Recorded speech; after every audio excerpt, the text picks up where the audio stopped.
chapter 11 is called Chesapeake Beach.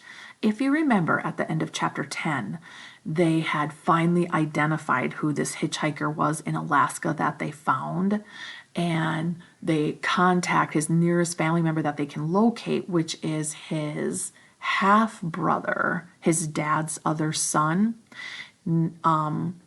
named Sam, and he goes to then tell his dad and stepmom Walt and Billy that they found Chris in Alaska dead. Okay, now here's what happens. So chapters 11, 12, and 13, okay, chapter 11 is called Chesapeake Beach, chapter 12 is called Annandale, and chapter 13 is called Virginia Beach. These are all the places that McCandless lived while he was growing up. Like, they moved to a couple of different places: Chesapeake Beach, Virginia Beach, Annandale. These are all places around Virginia that he lived, basically. Okay, so what they're doing is backtracking again. So I'm not going to read these full chapters to you guys. I'm going to give you notes and summary, because what the author is trying to do here now is build to you who Chris was, how he grew up, maybe what motivated him to go on this Alaskan journey, why he thought the way he did, maybe why he had the relationships he did, and definitely the theme of the dynamic relationship between a father and a son, or a parent and a child. And so chapters 11, 12, and 13 aren't really about his journey. They're more about who Chris was growing up, and possibly what motivated him to do the things he did and think the way that he thought. Okay, so chapter 11 is a lot on Walt, his father. Chris's dad's name is Walter McCandless. Okay, in the first passage right here, everything had changed suddenly. The tone, the moral climate, you didn't know what to think, who to listen to, as if all of your life you had been led by the hand like a small child, and suddenly you were on your own. You had to learn to walk by yourself. This is from a story called Dr. Zhivago from Boris Pasternak, one of the books that McCandless was reading, and he wrote Need for a Purpose in the margin of this book. It's also kind of a good passage to these chapters, because it's like Chris learns something about his family that really sets him off, and like he calls his dad a hypocrite, and it kind of drives this wedge even further that's been developing between him and his parents. And so it's like when you find out like your whole life's been a lie kind of a thing. Okay, what you have to decide is he being like melodramatic, like over dramatic, or would you kind of feel the same way? Okay, so here's the deal, guys. I'm going to show you these brief notes here so that you get the highlights of these chapters. Okay, now remember, these are the notes on chapters 11, 12, and 13. Okay, the notes on chapters 11, 12, and 13 right here, the family background notes. All right, so here's the deal. It says up here, Walt had a very successful career working as a private consult for organizations, and he worked for NASA. Walt's kind of a big deal. He's really bright, but he didn't always have a successful career. When he met Billy, and they started off, Billy's his mom, okay? When he met Billy, and they got married and started out their career, things weren't always easy, and they worked really hard, really long hours, and they fought a lot. And the kids talk about like how they endured all these hard times, and it made them bitter that their parents like missed a lot of their life growing up because they were so worried about making money. Like, he's like, his dad was only concerned with making money. He was totally superficial. Work was more important than his family.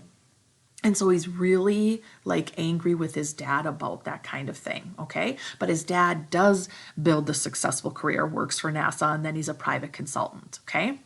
Here's a little bit more background on Walt. The whole chapter, guys, 11, is pretty much on Walt and Billy, okay? So it says Walt's first marriage to a woman whom he had 5 children. So he was married before he met Billy.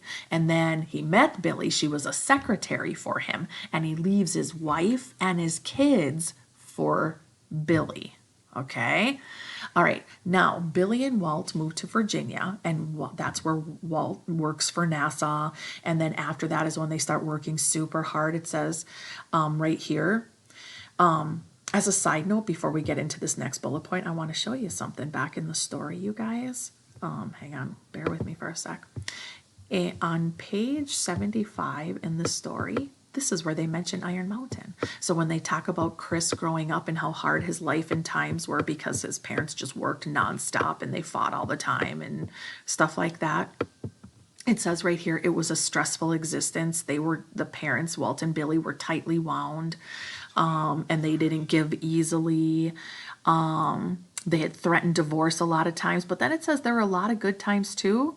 And this is where they talk about Iron Mountain, Michigan. So it says here, in the course of their travels, the family visited Iron Mountain, a small mining town in the forests of the Upper Peninsula. That was Billy's childhood home. His mom was born here, guys.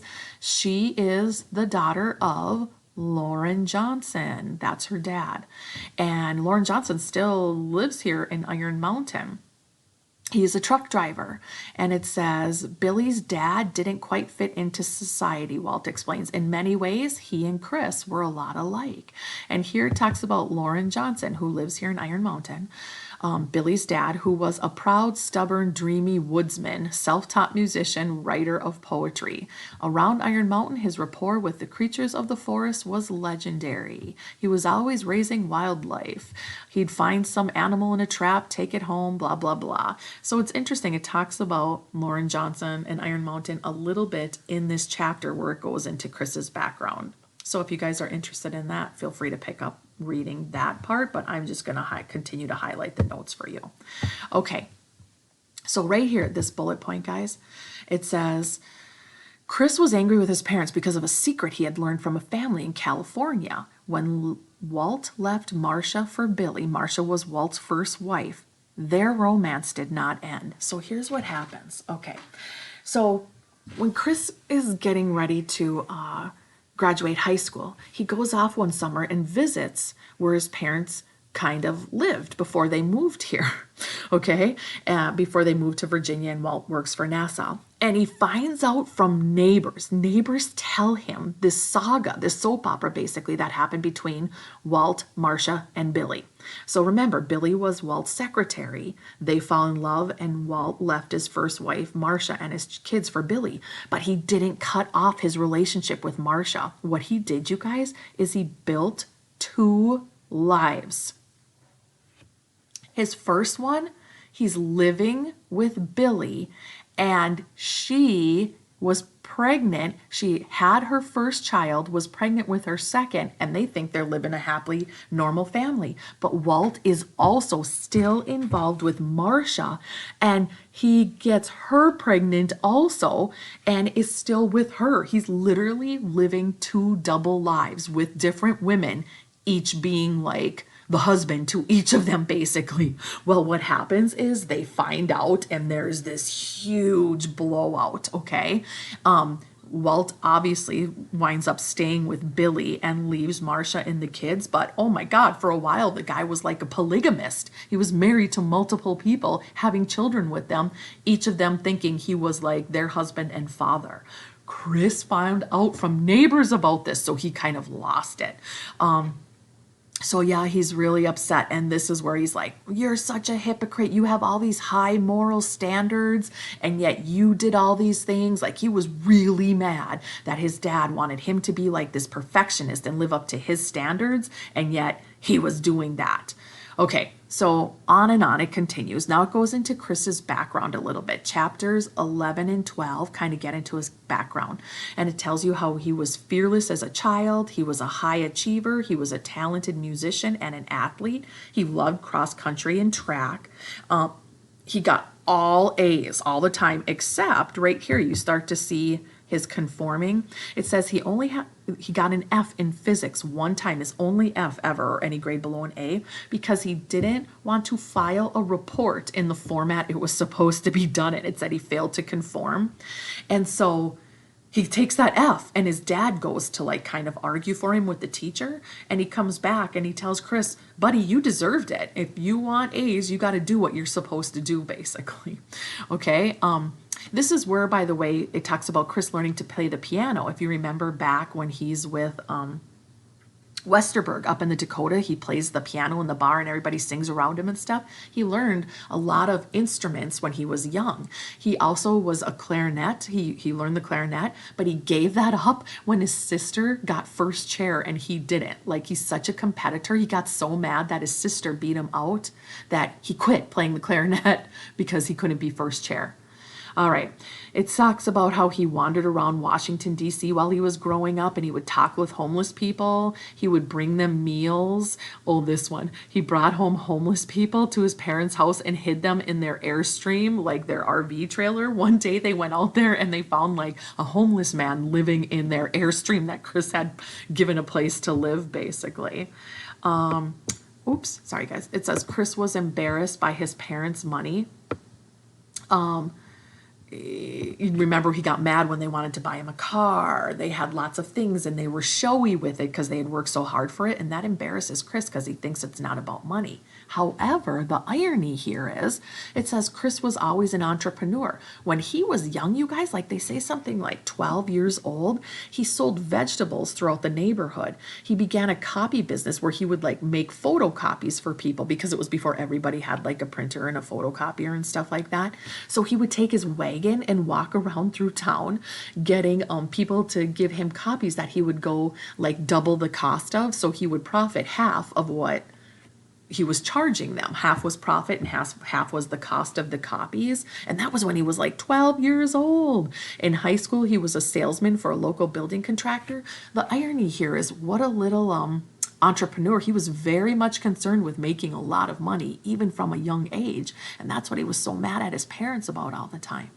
Well, then on it goes to his high school graduation, and his parents threw him a party, and he gave a really like moving speech about how thankful he was, how much he loved them, how proud. It says, and then the next day he set off to travel. He returned home 2 days before his university was supposed to start. Like, nobody knew where he was, and 2 days before he's supposed to head off to college, he shows up scruffy, 30 pounds lighter, and the family was alarmed to find out that during his travels he had gotten lost in the Mojave Desert and almost died from dehydration. This was when he first graduated from high school. Then it goes on to his college years. So he did very well his first year at college and thought about becoming a lawyer.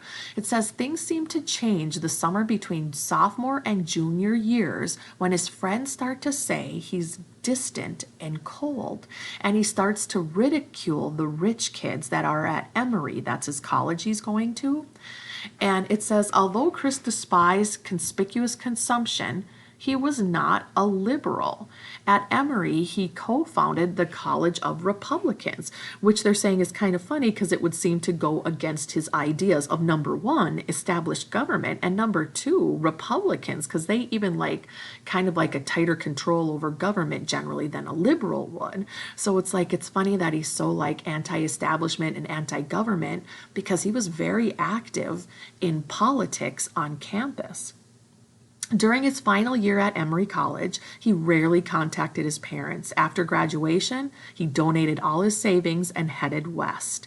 Okay, and then his adventure begins. You know kind of how it goes. So they're just building like what kind of person that Chris was, what his relationship was like with his parents. He was a real go-getter. He excelled at pretty much everything he did. He was really smart.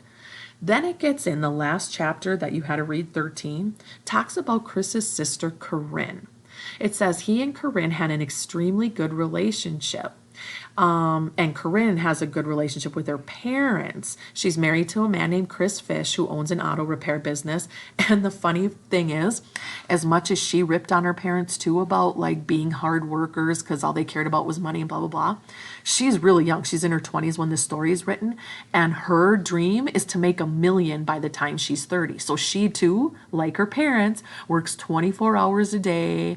And again, the humor, I guess, if you want to call it that, of the hypocrisy. Like, she really was a harsh judge of her parents for doing that, and here she's doing the same thing, except she does not have kids, so the kids aren't like stuck in the middle of that.